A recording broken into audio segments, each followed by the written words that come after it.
चलिए खबरों को तफसील से देखते हैं। जम्मू कश्मीर के जिला अनंतनाग में इनकाउंटर खत्म हो गया, लेकिन ऑपरेशन अभी भी जारी है। फोर्सेज और मिलिटेंटों के दरमियान इनकाउंटर में 4 मिलिटेंट मारे जा चुके हैं। मिलिटेंटों ने फरार होने की कोशिश की थी, जिन्हें सिक्योरिटी एहलकारों ने ढेर कर दिया। आपको बता दें कि आज सुबह से ही यह इनकाउंटर शुरू हुआ था। जम्मू कश्मीर के जिला अनंतनाग में यह इनकाउंटर अब खत्म हो गया है, लेकिन सर्च ऑपरेशन अभी भी जारी है। फोर्सेज और मिलिटेंटों के दरमियान इस एनकाउंटर में 4 मिलिटेंट मारे गए हैं। इन्फॉर्मेशन आई कि वतरी गांव दयाल गांव में कुछ मिलिटेंट छुपे हुए हैं। उस स्पेसिफिक इन्फॉर्मेशन सिक्योरिटी फोर्सेज ने और सुबह के वक्त ये छुपे हुए टेररिस्ट ने यहाँ से कॉर्डन तोड़ के भागने की कोशिश की। जवाबी कार्रवाई में चारों टेररिस्ट न्यूट्रलाइज हो चुके। सर रिकवरी क्या क्या हो सर? अभी जो क्लियरेंस है वो चल रहा है, लेकिन हमें उम्मीद है कि भारी मात्रा में गोला बारूद और असला मिलेगा। जो टेररिस्ट हैं उनकी आइडेंटिटी अभी करनी बाकी है। वो जब क्लियरेंस हो जाएगा उसके बाद उनकी आइडेंटिटी और शिनाख्त पक्की।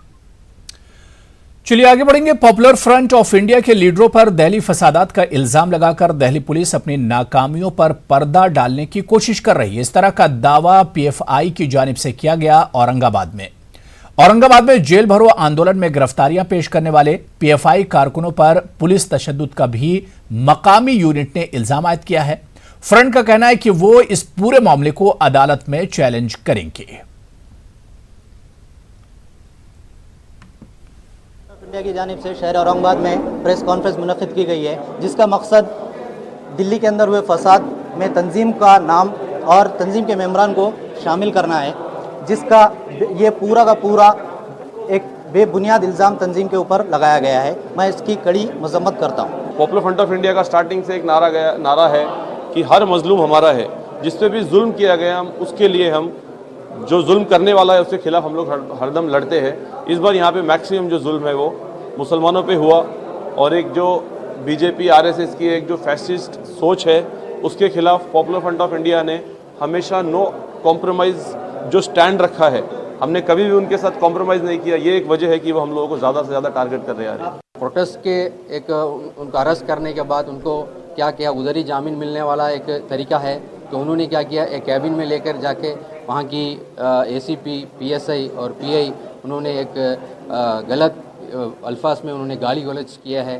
और उन्होंने क्या है ये उनको हाथ रख के उनको पट्टे से मारा भी है। तो उसको हम लोग ने कल लेकर जाके हम एमएलसी भी हम लोग बनाया है। तो उसको हम सख्त हम कड़ी कार्रवाई हम कोर्ट के जरिए से इंशाल्लाह करें। 27 लोगों को डिटेन किए और इनको सबको सूचना पत्र देके यहाँ से छोड़ दिए। और बहुत सारे लोग थे वहाँ पे, और ये जो इल्ज़ाम लगा रहे हैं उसमें वो सब फर्जी है। किसी को यहाँ पे मारा नहीं है और ये उनका एक प्रोपेगेंडा है। और चलिए अब बात करेंगे कोरोना वायरस के कहर की।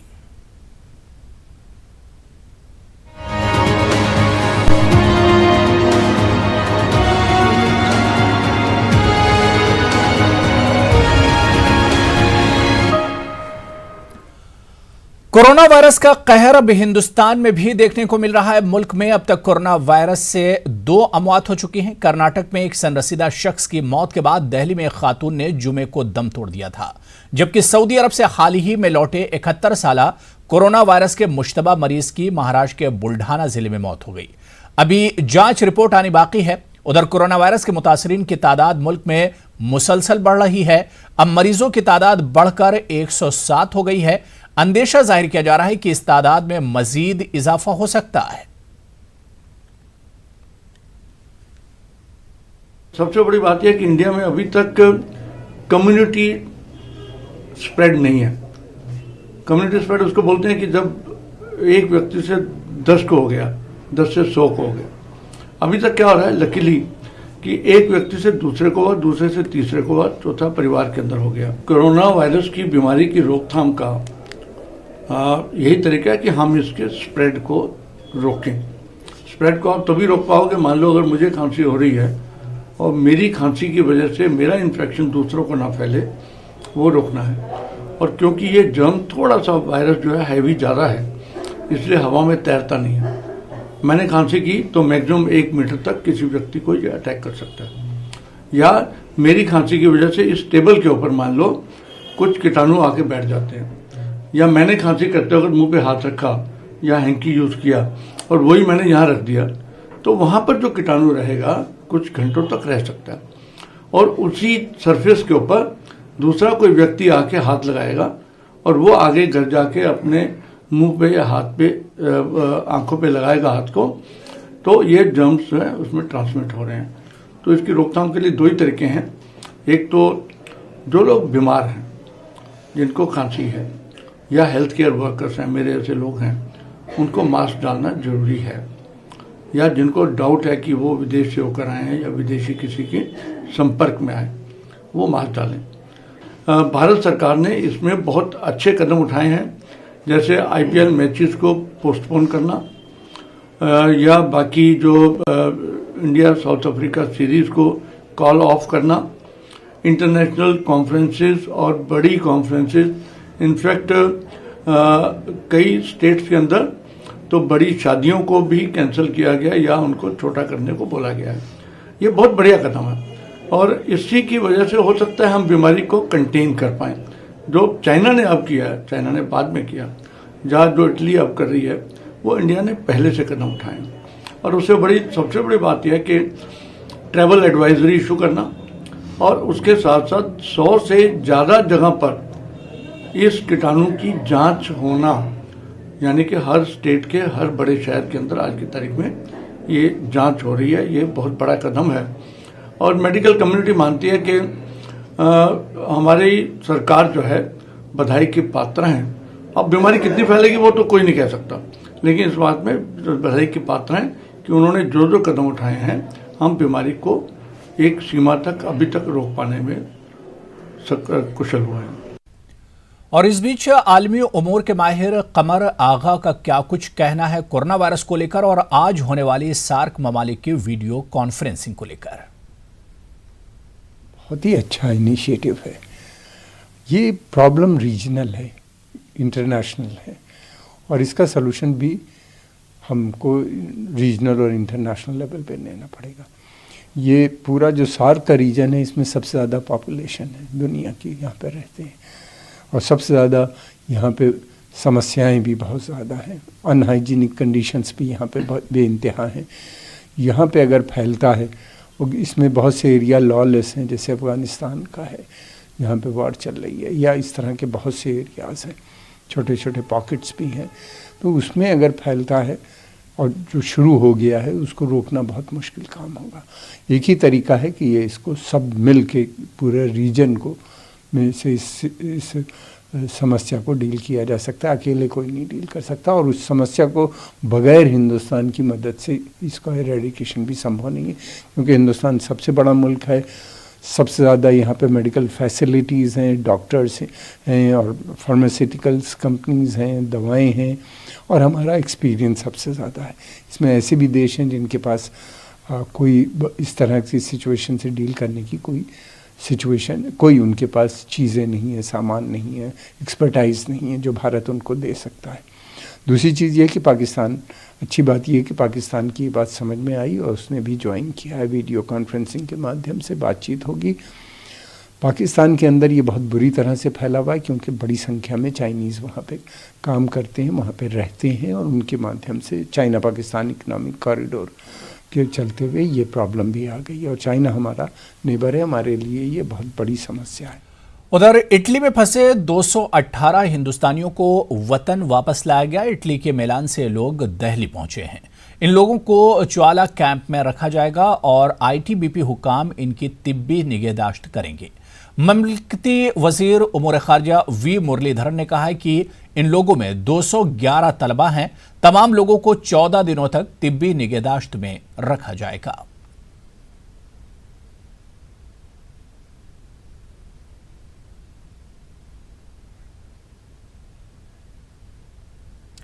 तो मुल्क में कोरोना वायरस से मुतासरीन की तादाद बढ़कर 107 हो गई है। हुकूमत हर सतह पर इसके रोकथाम की कोशिशों में लगी हुई है।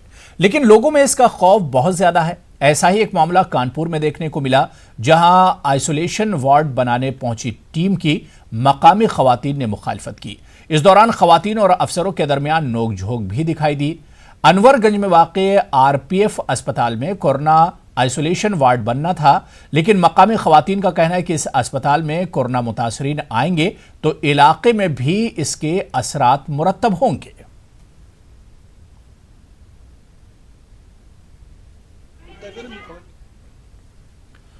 उधर आंध्र प्रदेश में भी कोरोना वायरस से खतरात के निपटने के लिए रियासती इलेक्शन कमीशन ने मकामी इदारा-ए-जात के इंतखाबात को 6 हफ्तों के लिए मुलतवी करने का ऐलान किया है।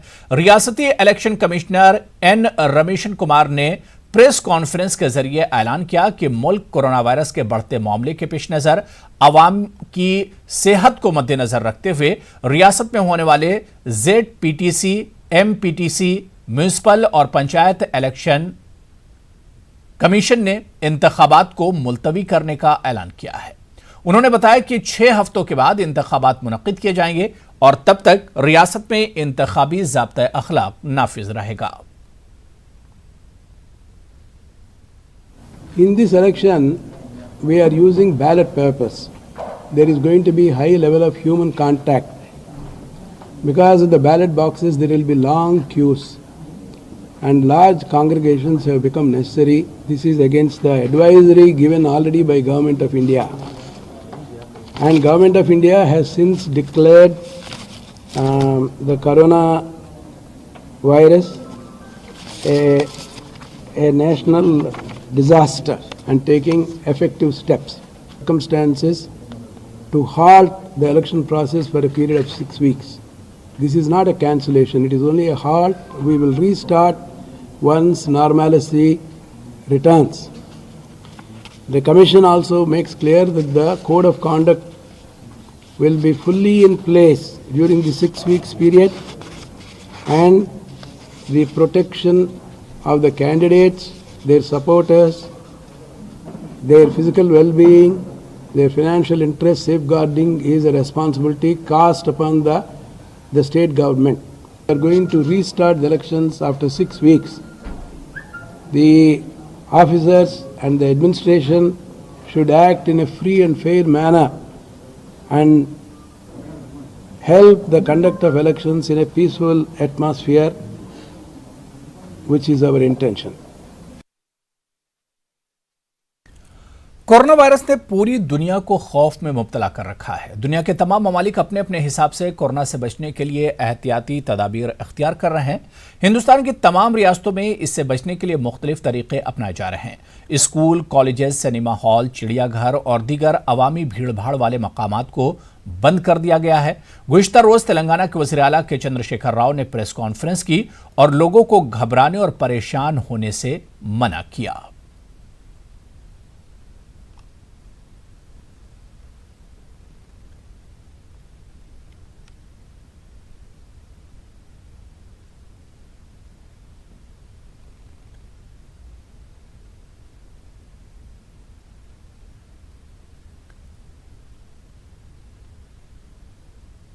कोरोना वायरस की रोकथाम के लिए मुल्क भर में हुकूमतों ने बड़े पैमाने पर एहतियाती कदम उठाए हैं। बेंगलुरु के उलमाए कराम अवाम से अपील कर रहे हैं कि वो हुकूमत की हिदायत पर अमल करें। उलमाए कराम ने कहा कि मजहब इस्लाम भी इस तरह की वबाओं की रोकथाम के लिए दुआओं के साथ एहतियात बरतने पर जोर देता है। मचा हुआ है, इससे पहले भी इस तरह की बीमारियां आई हैं जिसे ताउन कहा जाता है, कालरा, हैज़ा, इस तरह के बुखार, इस तरह की बीमारियां इससे पहले भी आ चुकी हैं। लेकिन जो कोरोना वायरस के नाम से जो वबाई अमराज, बल्कि हम कहें कि अल्लाह का अज़ाब जो पूरी दुनिया पर नाजिल हो चुका है, सबसे पहले तो हमारी बुराइयां, बदआमालियां हैं और उसके लिए एहतियात जो हमारी रियासत कर्नाटक में जो हमारी हुकूमत ने जो इक़दाम किए हैं वो बहुत ही अच्छा इक़दाम है उनका, कि तमाम कॉलेजेस और स्कूल्स जो बंद कर दिए गए हैं, हॉस्टल को बंद कर दिया गया है। ये अच्छा इक़दाम है हुकूमत कर्नाटका का। उसके साथ साथ हमको ये चाहिए कि जैसे कि बार बार अखबारात के ज़रिए से हमको बताया जा रहा है कि हमें पाक व साफ़ रहना चाहिए, वैसे हमारा मज़हब इस्लाम पहले से ही इसकी ताकीद करता है और फरमाता है कि अत्तहूरु शत्रुल ईमान, पाक रहना, साफ़ रहना यह आधा ईमान है। हुज़ूर अकरम सल्लल्लाहु ताला अलैहि वसल्लम की यह भी हदीस है कि अगर किसी बस्ती में कोई वबा फैल जाए तो उस बस्ती का फ़र्द दूसरी बस्ती में ना जाए और बाहर का आदमी उस बस्ती में ना जाए। तो जहाँ एक तरफ हमें ये अक़ीदा रखना है कि बीमारी और शिफा ये दोनों अल्लाह के हाथ में है, दूसरी तरफ हमें इन सारी चीज़ों से एहतियात करने की भी ज़रूरत है। मुल्क की हेल्थ कमीशन की तरफ से या महकमा सेहत की तरफ से जो हिदायत दी गई हैं उसके ताल्लुक़ से हम आवाम हिंदुस्तान से अपील करना चाहेंगे कि सब उसको अपनाएं और उस पर अमल करने की कोशिश करें। मौलाना ने फरमाया सारे हिंदुस्तान में ये वायरल फैल चुका है, तो इसके लिए जो भी तदारुत करना है वो डॉक्टर्स भी कर रहे हैं, हुकूमत भी कर रही है, और जहाँ तक हमारा इसमें रोल है हिंदुस्तानी होते हुए हमें भी चाहिए कि जहाँ तक हो सके इससे बचने की कोशिश करें।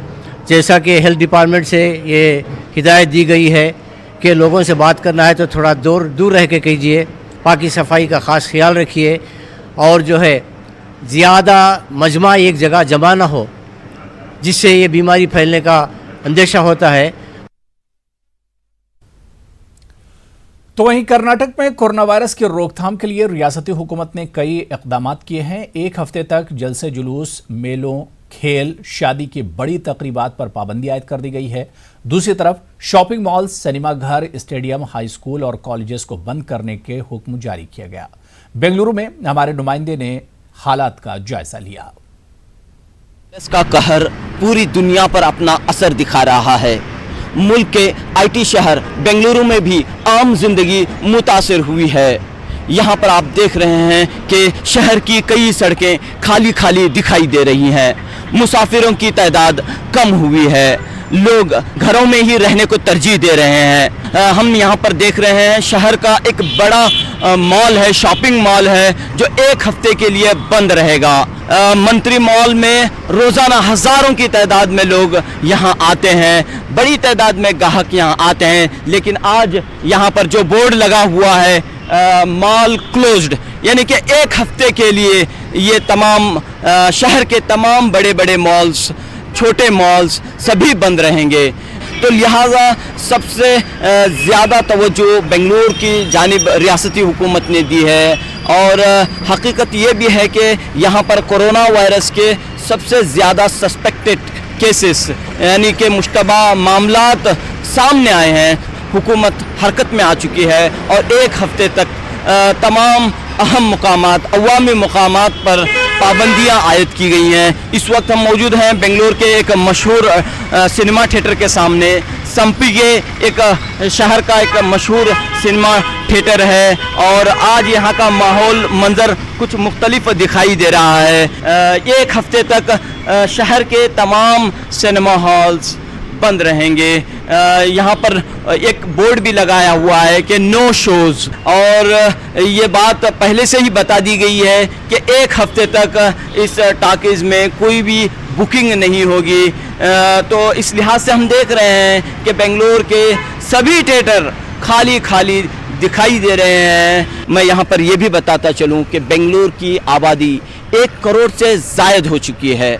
न सिर्फ कर्नाटक बल्कि पूरे मुल्क और पूरी दुनिया से यहाँ पर लोग आते हैं, इस शहर में आते हैं। लेकिन इस कोरोना वायरस के सबब एक हफ्ते तक रियासती हुकूमत ने कई एक इक़दामात लिए हैं, कई एक एहतियाती तदाबीर इख्तियार की हैं। शायद ये पहला मौका होगा कि इस तरह एक हफ्ते के लिए शहर बेंगलुरु की ज़िंदगी मुतासिर होती हुई दिखाई दे रही है।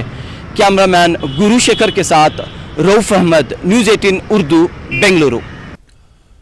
तो वहीं कोरोना वायरस को कौमी आफत करार दिए जाने के बाद मामूल की कारोबारी जिंदगी सख्त मुतासिर हुई है। खासतौर से होटल के कारोबार में 80% से ज्यादा गिरावट आई है। यूपी में अब तक 12 अफराद में इस मोहलिक मर्ज की तशखीस की जा चुकी है।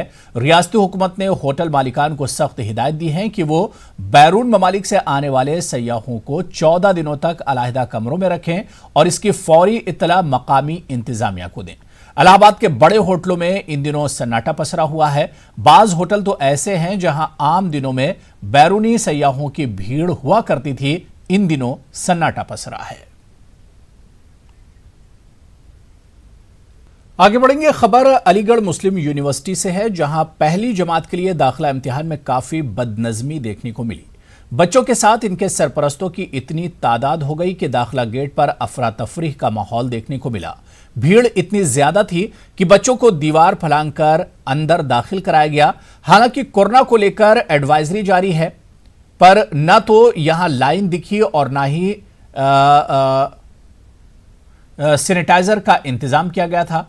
अलीगढ़ मुस्लिम यूनिवर्सिटी इंतजामिया की लापरवाही को लेकर सरपरस्तों में सख्त नाराजगी देखने को मिली।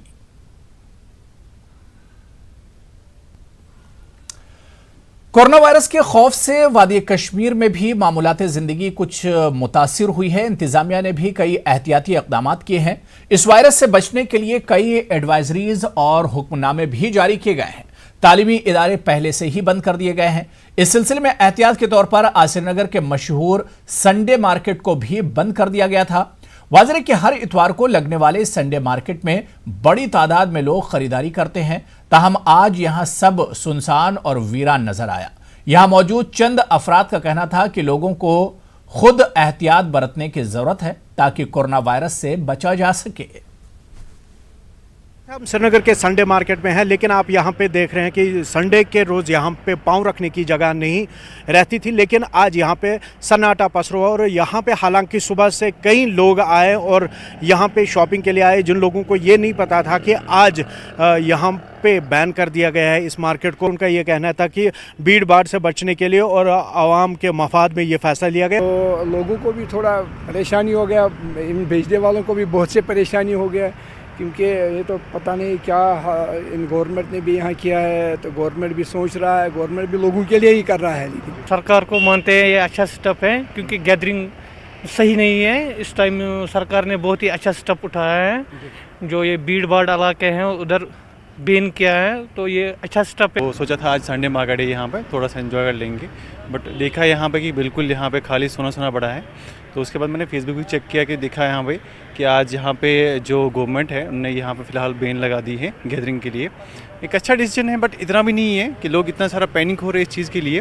बस इतना है कि लोगों को खुद प्रिकॉशंस लेनी चाहिए, खुद इसके लिए तैयार होना चाहिए कि वो अपने हाथ वाथ साफ रखे और मास्क का इस्तेमाल करे, जिस वजह से ये बीमारी हमसे दूर रहे। फिर लोग आए हैं, इनका ये कहना है कि वो यहाँ पे आए थे, हालांकि उनको पता नहीं था, लेकिन साथ में वो जायज़ समझ रहे हैं इस चीज़ को। और इनका ये कहना है कि ये सही स्टेप सरकार की ओर से लिया गया है, क्योंकि जो लोगों के जमा होने की जो पाबंदी है वो उसको सही मान रहे हैं। और उनका ये कहना है कि एहतियात इस वक्त बरतने की ज़रूरत है। और फिरोजवानी के साथ सनम तसद्दुक, न्यूज़ 18 उर्दू, श्रीनगर। जम्मू कश्मीर के साबिक वज़ीर आला और नेशनल कॉन्फ्रेंस के सदर डॉक्टर फारूक अब्दुल्ला की नज़रबंदी खत्म होने के बाद मुख्तलिफ लोग और सियासी लीडरान इनसे मुलाकात के लिए लगातार पहुंच रहे हैं। हफ्ते को भी कांग्रेस लीडर गुलाम नबी आज़ाद ने डॉक्टर फारूक अब्दुल्ला से मुलाकात की थी। यह सिलसिला आज भी जारी रहा। जम्मू से आए नेशनल कॉन्फ्रेंस के लीडरान भी आज पार्टी सदर से मिले। इनके अलावा कई दीगर सियासी, समाजी और दीगर वफूद ने भी एनसी सदर से मुलाकात की। उनका देखेंगे, उनकी सेहत के बारे में पूछेंगे, उनसे मुलाकात करेंगे। ह्यूमैनिटी है, इंसानियत के लिहाज से हम लोग गए। उनकी हेल्थ सेहत ख़राब थी, वो देखने के लिए ज़रूर गए, क्योंकि रहे हैं जम्मू कश्मीर के एक्स चीफ मिनिस्टर रहे हैं। तो ये एक खास था, और उससे ज़्यादा क्योंकि कोई पॉलिटिकल हमारा नहीं था, ना कोई ऐसी कोई बातचीत हुई। एक हेल्थ के बारे में हमने इंक्वायरी की, और ये हमने कोशिश की, दुआ की कि जल्द अज जल्द रिकवर करें।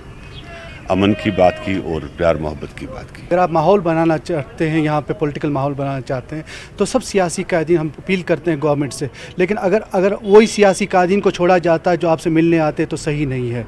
देखिए, इम्पॉर्टेंट ये है कि ग्राउंड रियलिटी क्या है। ग्राउंड रियलिटी ये है कि यहाँ माहौल बनना चाहिए, सियासत का एक अमल ऐसा शुरू हो जाए जिसमें लोगों के काम हो, लोगों की मुश्किलें हल हो। हमने 370 जब उठा तब हमें ये बोला गया था कि यहाँ पर तरक्की होगी, लेकिन एज ऑन डेट हमें तरक्की तो दिख नहीं रही है। जब तक तरक्की दिखेगी नहीं, तब तक हम उस स्टेटमेंट को सही कैसा मानेंगे। और वो तरक्की तभी दिखेगी जब माहौल में, एनवायरनमेंट में एक पीसफुल नेचर कायम हो। और पीसफुल नेचर तब कायम हो सकता है जब हमारे सियासी कैदी सब रिलीज हो जाए। तो चलिए, इस बुलेटिन में अभी फिलहाल इतना ही। आदाब।